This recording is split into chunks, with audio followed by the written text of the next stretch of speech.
Bonjour à tous, nouvelle vidéo qui va traiter aujourd'hui d'un sujet super sympa, c'est l'anamnèse. Voici le sommaire de cette vidéo. Dans une première partie, nous allons voir qu'est-ce que l'anamnèse. Dans une seconde partie, nous allons voir à quoi ça sert de faire une anamnèse. Dans une troisième partie, l'anamnèse orientée problème. Et dans une quatrième partie, l'anamnèse orientée solution.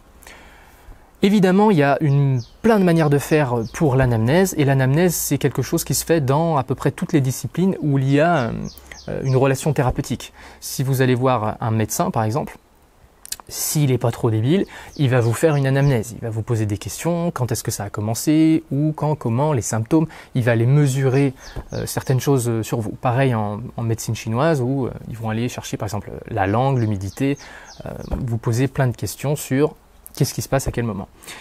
Et pour cette vidéo, je vous ai concocté deux menus. Donc le premier menu, ce sera l'anamnèse orientée problème et le deuxième menu, deuxième façon de cuisiner l'anamnèse orientée solution.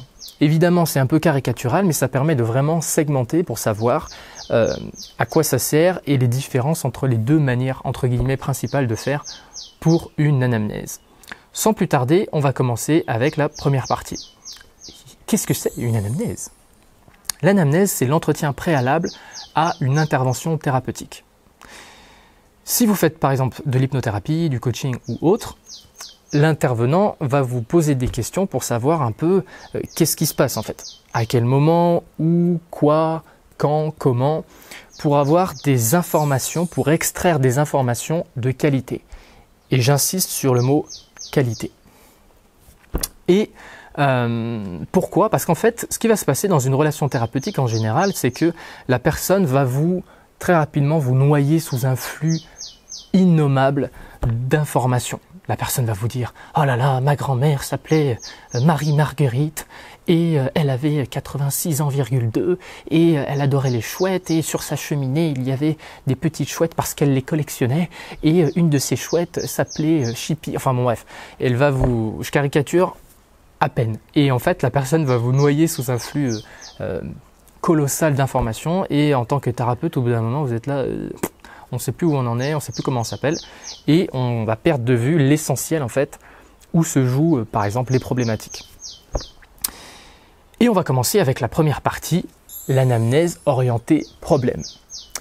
Là, le but, c'est de poser des questions spécifiques sur le problème et seulement le problème. Vous allez chercher par rapport au problème, qu'est-ce qui se passe, où, quand, comment, avec qui, si la personne est seule ou pas, etc. etc. Prenons un exemple concret, la personne fume des cigarettes et elle en a marre, elle veut arrêter. Et ben, dans un premier temps, vous n'allez pas poser des questions sur qu'est-ce qu'elle veut, vous allez vraiment cibler votre attention sur la consommation par exemple. Combien de cigarettes elle fume par jour? Est-ce qu'il y a des fluctuations très fortes? Par exemple, il y en a qui vont vous dire « Ah bah oui, en soirée, le paquet il passe, etc. » Donc là, on va aller chercher des ciblages dans le temps.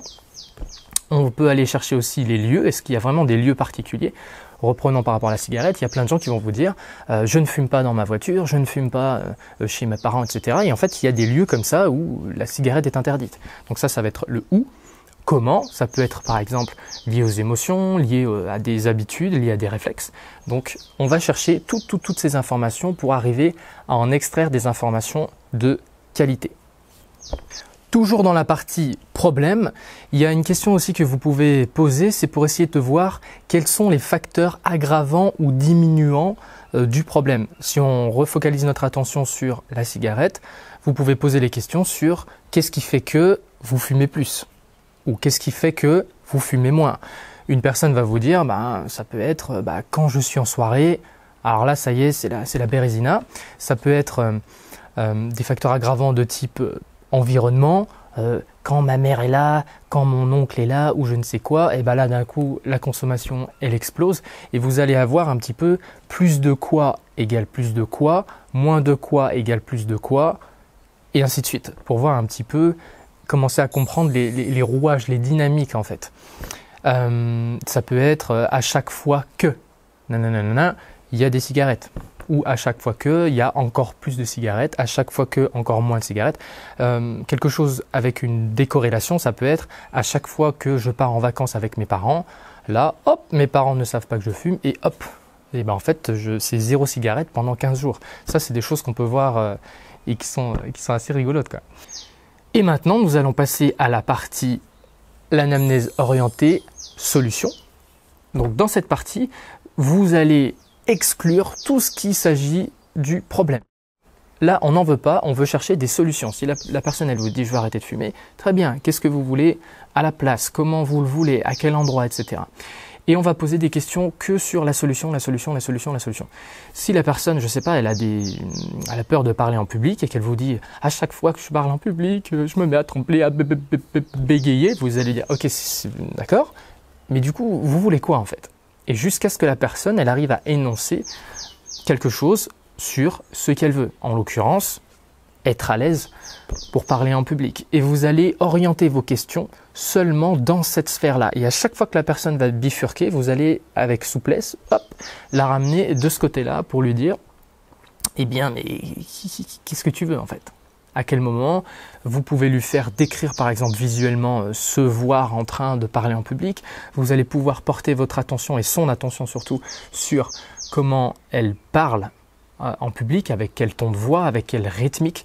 Et ça va être seulement orienté solution, solution, solution.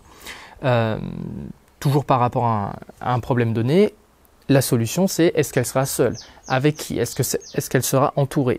Et commencer à construire l'environnement de cette personne-là, toujours dans les solutions.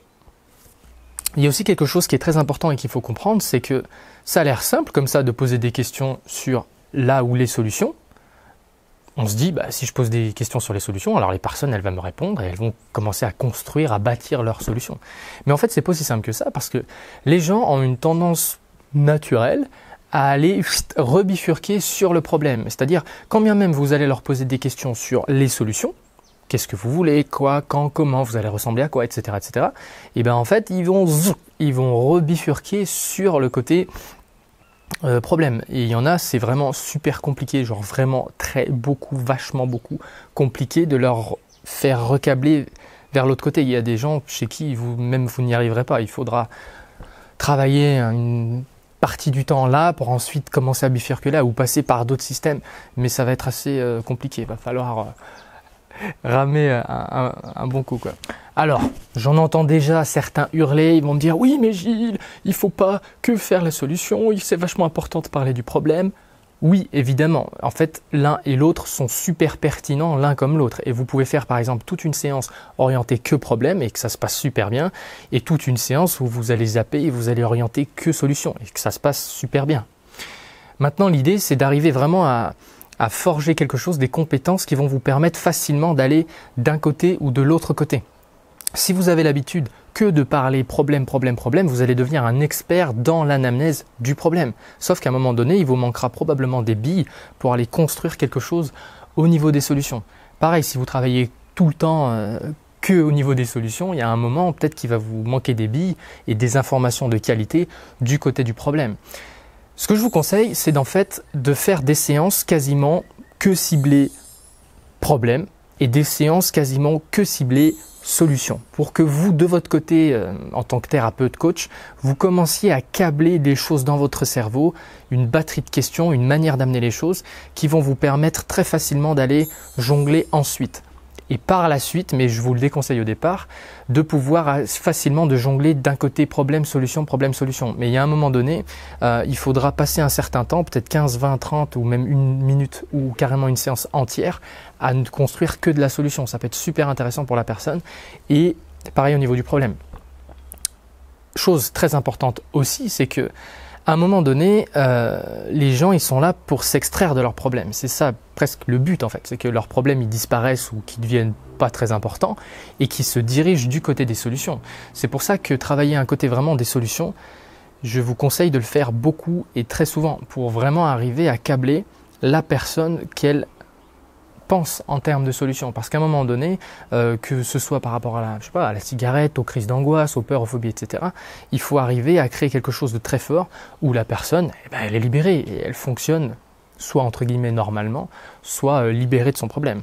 Et ça se passe qu'au niveau des solutions en définitive. D'où l'intérêt de travailler là.